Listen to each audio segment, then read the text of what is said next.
United States of America, the home of the free and the land of the brave. Founded on the principles of freedom, such as life, liberty, and the pursuit of happiness for all, were women entitled to make important decisions on public policy? The clear answer was no. Women were not allowed to hold positions in any government entity at the national, state, or even local level. Women were not allowed to vote. A woman's right to vote was eventually approved in 1920 with the ratification of the 19th Amendment.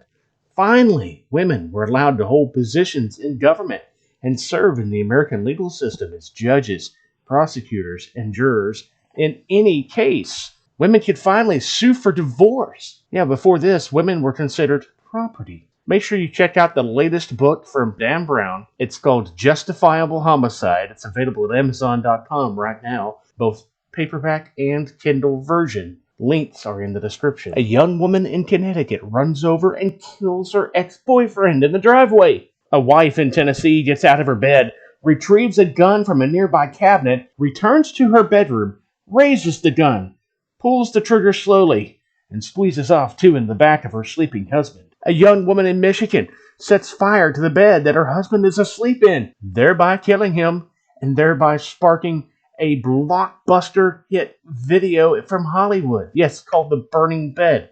This is the story of the burning bed. A young woman in Colorado shoots her boyfriend in the back of the head during a domestic dispute, thereby killing him. It maybe was justifiable homicide.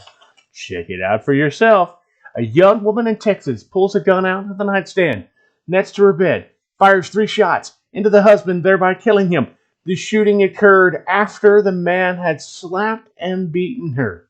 What do these 5 young women have in common? Each of them were involved in a violent domestic relations dispute with their boyfriends and or husbands. Each woman was either found not guilty or given lenient treatment by the court system because of mitigating circumstances. Make sure you check out Dan Brown's Justifiable Homicide. It examines these cases and 15 others dealing with issues of justifiable homicide when a woman kills a man during a domestic relations dispute.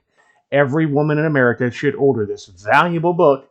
Every woman should examine the circumstances of each of the 20 cases in the book where each of these women were involved in a toxic domestic relationship with a man from which there appears to be no possible means of escape. Pick up your phone and order your copy today at Amazon.com from any marketing sources, including Amazon, Barnes & Noble bookstores, and where fine retail books are sold.